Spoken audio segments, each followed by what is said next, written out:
My name is Jessica Lefort, and I teach legal practice here at Michigan Law, and I also teach in the Immigrant Justice Lab.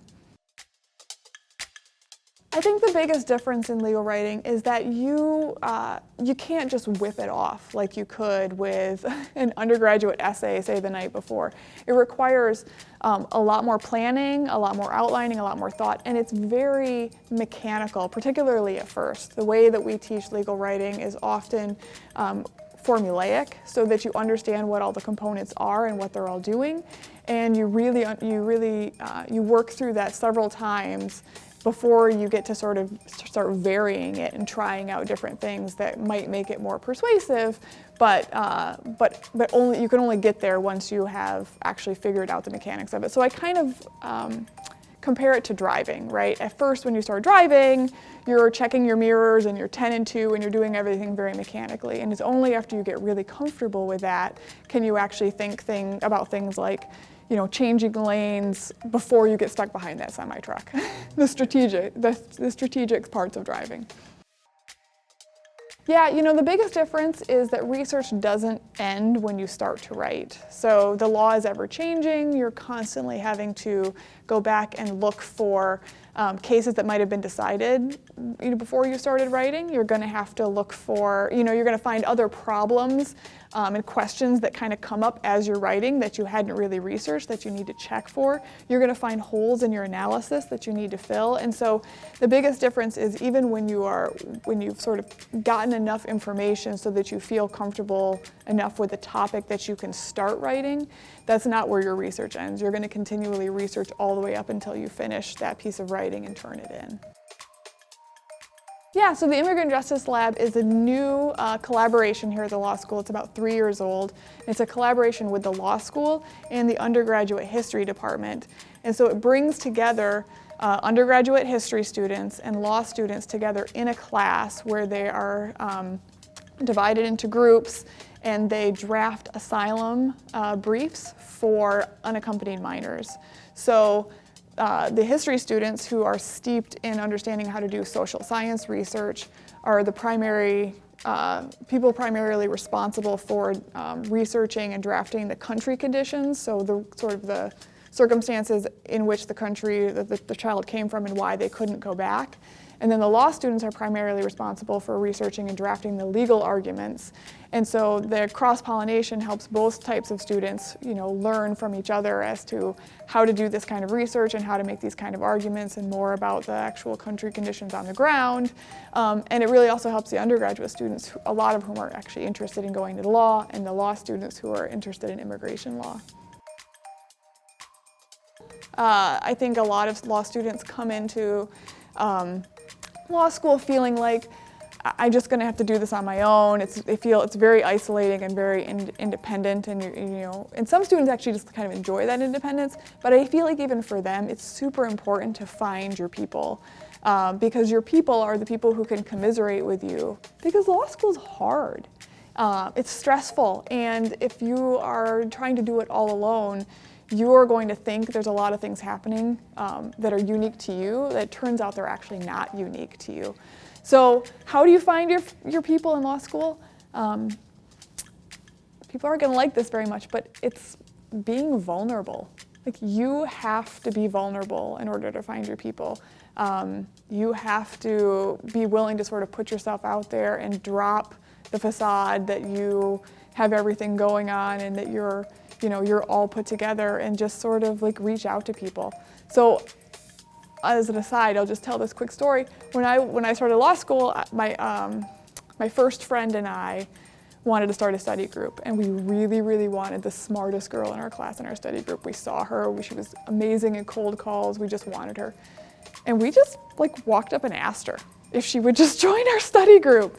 And it turns out she didn't think she was the smartest girl in the room. She was super nervous. She was super intimidated by law school. She thought we were pretty smart people, and she kind of, thought we did really well on cold calls. So it was this feeling of like, if we hadn't put ourselves out there, we would have never met her. We might have just been intimidated by her. But just, being willing to sort of step out there and reach out to people. And then the same goes for after you find those people. continuing to be willing to sort of drop your guard, right? These are the people that you want to be able to talk to about being afraid of exams, maybe not getting the grades that you hope to get if that happens to you, still not having a job when you think everybody else has a job, because they're going to be the ones to normalize all of that for you, to find out that you're not the only one. Or yeah, they got a bad grade on that too, or they didn't know what was going on in that class either. I am a big proponent of making sure you continue to do the things you like to do in your free time. First, that means you have to actually have free time, right? You have to make free time for yourself, and that's hard for a lot of law students. They want to sort of push through.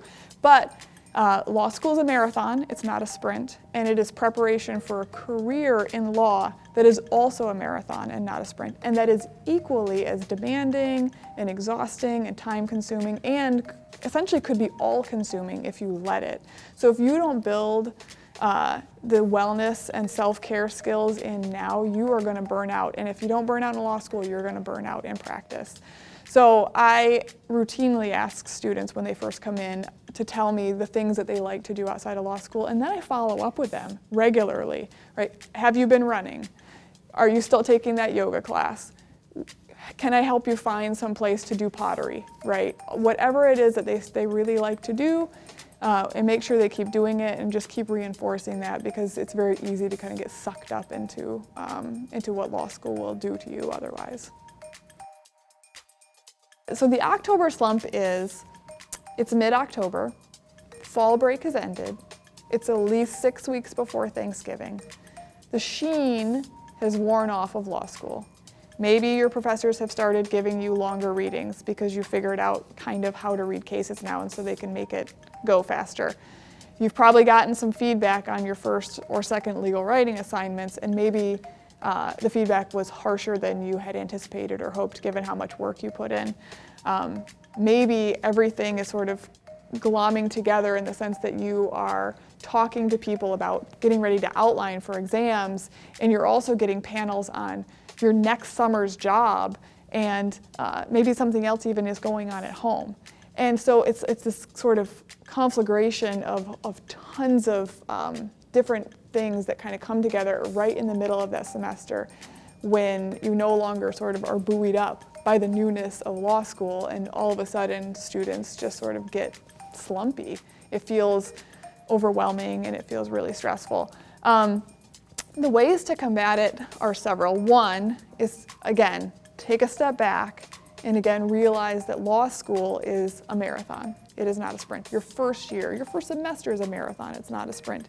If you need to take steps back of your studying so that you can create more space for wellness, maybe you have stopped doing the things that you would normally like to do in your free time, or you've stopped having free time at all, you need to take a step back, because there will be time to catch up on the studying that you want to do, but you're not going to be an effective studier if you're not sleeping well, if you're not eating well, and if you're not taking care of yourself. The other thing, again, is to reach out to other people. Your professors, you can talk to professors. Upper class members are great for talking about this because they've been through it once or maybe even twice. And just even your classmates too, right? Is once you find your people, you have people to talk to about this and how to get through it. Also reach out to your people at home. They might not have the ability to sort of understand exactly what you're going through, but sometimes just having your family that you might miss them a lot at this point. Having your family there can really help you. And then it's trying to figure out what you can do and what you need to do and what you can do, and sort of lining those two things up as best as possible so that you can measure out the rest of the semester in a way that feels manageable. You need to do you, right? Remember why you came to law school.